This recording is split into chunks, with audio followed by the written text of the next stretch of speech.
रहा था। अब आगे सिनेरियो बन क्या रहा है? नेहा, क्या कल कुछ बड़ी डेवलपमेंट्स हुई? कैसे बाजार रिएक्ट करे कल? Morning Priyanka, we are back to square one.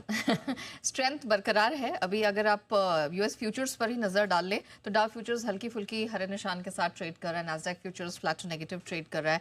Asian space में कोई दिक्कत की बात नहीं। इनफैक्ट जापानीज मार्केट तो यहाँ पर 300 पॉइंट्स ऊपर ट्रेड कर रहे हैं और इस स्पेस में जितने मार्केट्स खुले हैं अभी तक आप कह सकते हैं कि कोई बहुत ज्यादा परेशानी की बात नहीं है। कुछ यहाँ पर नेगेटिव आप कह सकते हैं कि प्राइवेट सेक्टर डेटा निकल कर आया है जहां तक हांगकांग या सिंगापुर के मार्केट्स का सवाल है। अदरवाइज यहाँ पर कुछ भी ऐसा कोई बड़ा नेगेटिव नहीं है, पॉजिटिव नोट पर ही यहाँ शुरुआत होती दिख रही है। अब अगर कल की बात करें, अमेरिकी बाजार हरे निशान में बंद हुए हैं। डाउ में लगातार चौथे दिन मजबूती हमने देखी, 200 पॉइंट मजबूत हुआ है। निचले स्तरों से तो और बड़ी रिकवरी आई है, ऑलमोस्ट 350 पॉइंट्स की। नैस्डैक की बात करें, इसमें हमने देखा 156 अंकों की बढ़त लेकर ये भी बंद हुआ है। एसएनपी में लगातार दूसरे दिन हमने बढ़ोतरी देखी, तो इस स्पेस में सब कुछ ठीक है। सेमीकंडक्टर शेयरों में अच्छी मजबूती दिखी। एनवीडिया के जो नंबर्स हैं आप कह सकते हैं उसी के एक एक्सटेंशन है जो चलती चली जा रही है। महीने भर में ये स्टॉक 25% मजबूत हो चुका है, तो उसी का एक यूफोरिया है जो अभी भी आप कह सकते हैं इस स्पेस को फायदा पहुंचा रहा है। अच्छा, एक डेवलपमेंट ये है कि 4 जून से इम्पोर्टेड अमेरिका में इम्पोर्टेड स्टील और एल्यूमिनियम पर जो बढ़े हुए टैरिफ थे 25 से बढ़ाकर जो 50% कर दिया गया था, वो 4 जून से आज से लागू हो जाएंगे।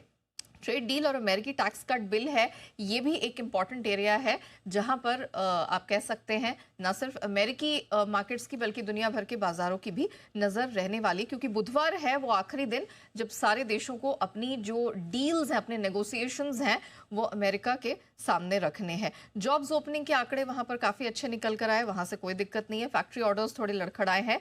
डॉलर इंडेक्स आधे % बढ़ा, 99 के ऊपर है, लेकिन 100 के नीचे अभी भी अपने आप को बरकरार रखे। सोने चांदी में जो आपने अभी कहा प्रियंका कि यहाँ पर क्या थोड़ी सेफ हेवन डिमांड आती हुई दिखाई दे रही है, तो उस पर ब्रेक लगते हुए हमने देखा। आपने जैसे हेडलाइन में भी मेंशन किया कि सोना 1 महीने की ऊंचाई से थोड़ा सा नीचे उतरा है। चांदी में भी हल्की सी सुस्ती देखने को मिली। कच्चा तेल लेकिन इसके विपरीत 2 दिनों से मजबूत हो रहा है। 2-3 फैक्टर्स हैं। पहला तो ये अमेरिका ईरान के बीच में जो न्यूक्लियर डील है वो एक बार फिर से खटाई में पड़ती हुई नजर आ रही है, क्योंकि ईरान बिल्कुल अड़ गया है अपनी बात पे कि वो अमेरिका की डील नहीं मानेगा, और अमेरिका ने कह दिया अगर वो डील नहीं मानते हैं और यूरेनियम इनरिचमेंट जारी रहता है जो कि वो नहीं चाहते हैं, तो फिर अमेरिका के जो तेल एक्सपोर्ट्स हैं उन पर बैन बना रहेगा।